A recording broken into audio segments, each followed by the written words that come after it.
यशो, तुम सुख त्याग सादा जीवन मेरे कारण तो व्यतीत नहीं कर रही हो। मैं आपकी अर्धांगिनी हूँ, तो जो आपका धर्म वो मेरा धर्म। किसी और के धर्म और मार्ग को स्वयं पर कभी मत थोपना, जब तक तुम्हारा अंतर्मन उसे ना माने। मेरा अंतर्मन तो आपके साथ ही जुड़ा है, तो क्या मुझे आपके मार्ग पर चलने की अनुमति है? तो क्या नारी को मुक्ति का मार्ग प्राप्त करने का अधिकार नहीं? आपकी भिक्षुणी क्यों नहीं बन सकती? मुक्ति के मार्ग पर चल, तुम मुक्ति अवश्य पाओगी, परंतु अभी तुम्हारे भिक्षुणी बनने का समय नहीं आया। अनुकूल समय आने पर मैं तुम्हें स्वयं उसके बारे में बताऊंगा। अभी तुम यहां नहीं ठहर सकती।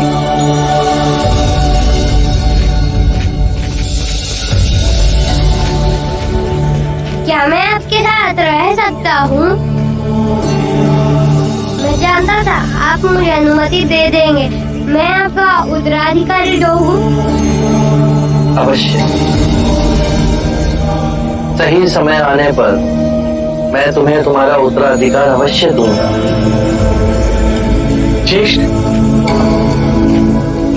क्या मैं दीक्षा ले सकता हूँ? भिक्षु बन सकता हूँ? अवश्य, किंतु महाराज की अनुमति के पश्चात।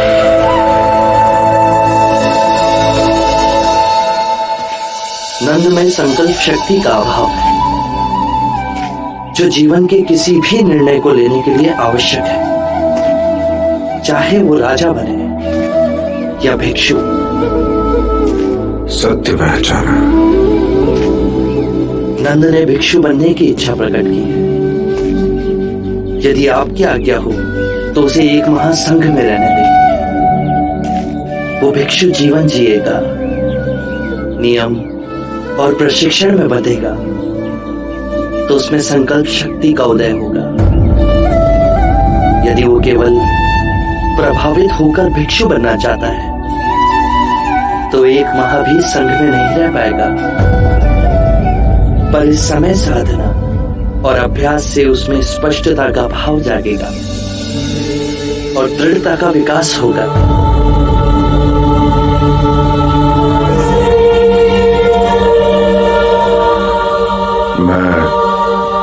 मैं तुम्हें अनुमति देता हूँ। एक बात और पिताजी, मेरा यहां से प्रस्थान का समय हो गया। अगले सप्ताह मैं कौशल की ओर प्रस्थान करूंगा। अब व्यथित ना हूं पिताजी, मैं पुनः कपिलवस्तु लौट कर आऊंगा। एक अनुरोध है तुमसे पुत्र। सभी शाक्य राजा तुम्हें सुनने के लिए व्याकुल हैं। मैं आपसे बुद्ध से ये प्रार्थना करता हूं कि अपने ज्ञान का संबोधन करें। अवश्य। बुद्धं शरणं गच्छामि, धम्मं शरणं गच्छामि, धम्मं शरणं गच्छामि, संघं शरणं गच्छामि, संघं शरणं गच्छामि।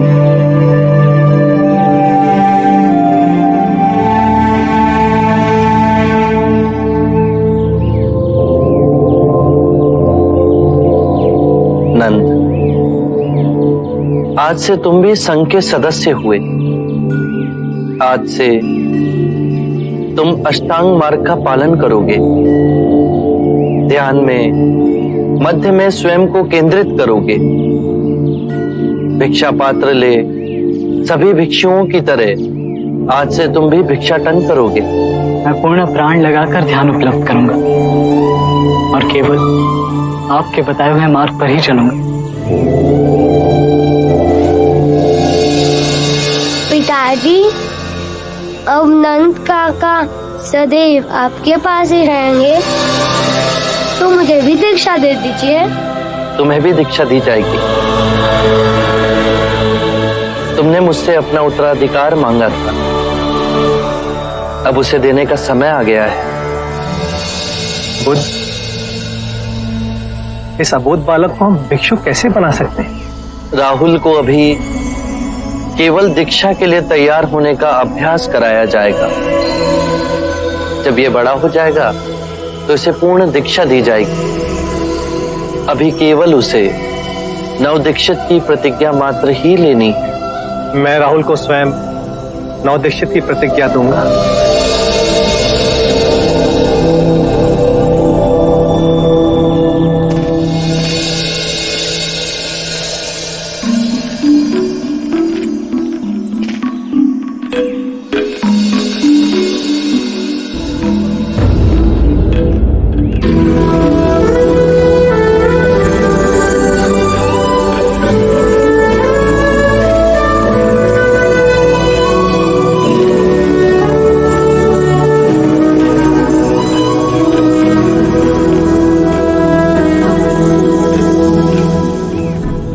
तुमने क्या किया पुत्र?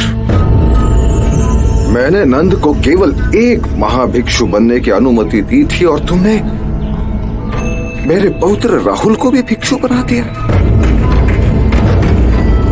एक क्षण नहीं सोचा कि हमारा क्या होगा।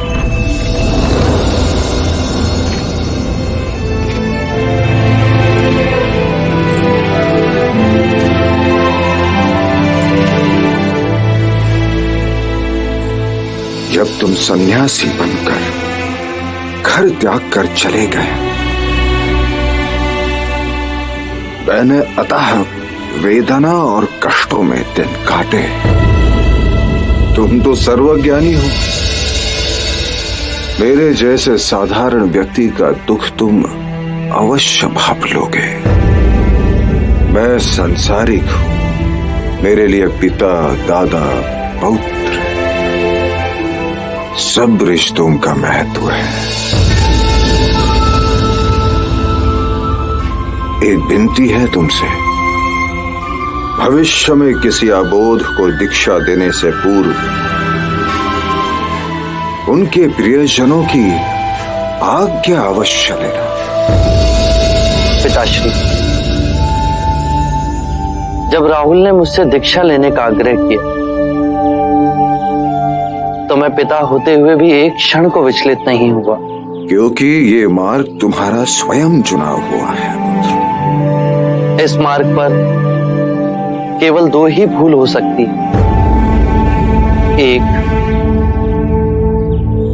इस मार्ग को पूरा तय ना करना, और दूसरा, उसे आरंभ ही नहीं करना। परंतु राहुल ने अपना पहला पग तो रख ही दिया है। मेरा मार्ग कोई संगठन नहीं, मेरा मार्ग कोई सिद्धांत नहीं। मेरा मार्ग केवल स्वयं की अनुभूति है, स्वयं का अनुभव है। परंतु तुम्हारी जीवन की अनुभूति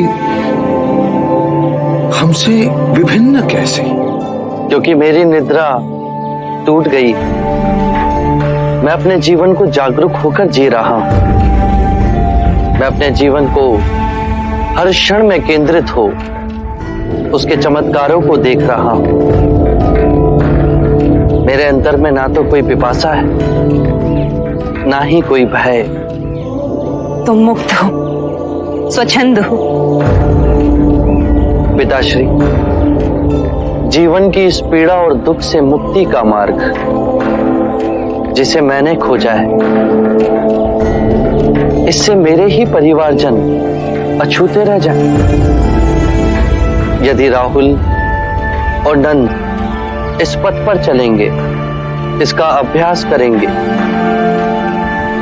तो परम ज्ञान का अनुभव स्वयं करेंगे।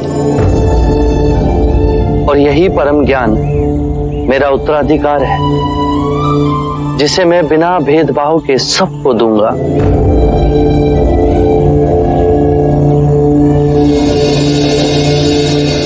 आरंभ हो गई निर्वाण प्रथा।